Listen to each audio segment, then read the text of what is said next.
ಹರೇ ಕೃಷ್ಣ. ಎಲ್ಲರಿಗೂ ಮಕರ ಸಂಕ್ರಾಂತಿಯ ಹಬ್ಬದ ಶುಭಾಶಯಗಳು. ಈ ಮಕರ ಸಂಕ್ರಾಂತಿ ಅನ್ನೋ ಹಬ್ಬವನ್ನು ನಾವು ಯಾಕೆ ಆಚರಿಸ್ತೀವಿ ಅಂತ ಗೊತ್ತಾ? ನಾನು ಹೇಳ್ತೀನಿ ಕೇಳಿ.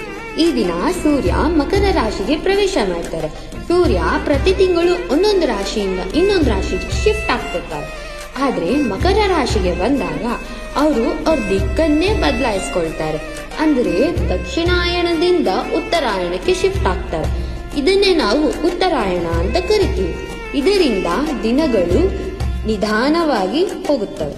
ಮತ್ತೆ ಲೈಟ್, ಎನರ್ಜಿ ಮತ್ತು ಪಾಸಿಟಿವಿಟಿ ಅನ್ನೋದು ಹೆಚ್ಚಾಗಿರುತ್ತೆ. ಅದಾದ್ಮೇಲೆ ಇದಕ್ಕೆ ಇನ್ನೊಂದು ಸಣ್ಣ ಸ್ಟೋರಿ ಇದೆ. ಮಹಾಭಾರತದ ಪ್ರಕಾರ ಭೀಷ್ಮ ಮಹಾಬೀತರಿಗೆ ಒಂದು ವರ ಇರುತ್ತೆ, ಇಚ್ಛಾಮೃತ್ಯು ಅಂತ. ಅವರು ಅವ್ರ ದೇಹವನ್ನ ತ್ಯಜಿಸ್ಬೇಕು ಅಂತ ತ್ಯಜಿಸ್ಬೋದು. ಆದ್ರೆ ಅವರು ಉತ್ತರಾಯಣ ಆರಂಭವಾಗುವವರೆಗೂ ಬಾಣಗಳ ಹಾಸಿಗೆ ಮೇಲೇನೆ ಕಾಯ್ತಾ ಇರ್ತಾರೆ ಈ ದಿನಕ್ಕೋಸ್ಕರ. ಈ ಮಕರ ಸಂಕ್ರಾಂತಿಯ ದಿನವೇ ಅವರು ಅವರ ದೇಹವನ್ನ ತ್ಯಜಿಸಿದ್ದಾರೆ. ಏಕೆಂದರೆ ಶಾಸ್ತ್ರಗಳ ಪ್ರಕಾರ ಉತ್ತರಾಯಣ ಸಮಯದಲ್ಲಿ ದೇಹ ಬಿಟ್ಟರೆ ಮೋಕ್ಷಕ್ಕೆ ದಾರಿ ಅಂತ ನಂಬಲಾಗಿದೆ. ಮತ್ತೆ ಇಂತಹ ಒಳ್ಳೆಯ ಕಥೆಯಲ್ಲಿ ಸಿಗೋಣ. ಅಲ್ಲಿಯವರೆಗೂ ರಾಧೆ ರಾಧೆ.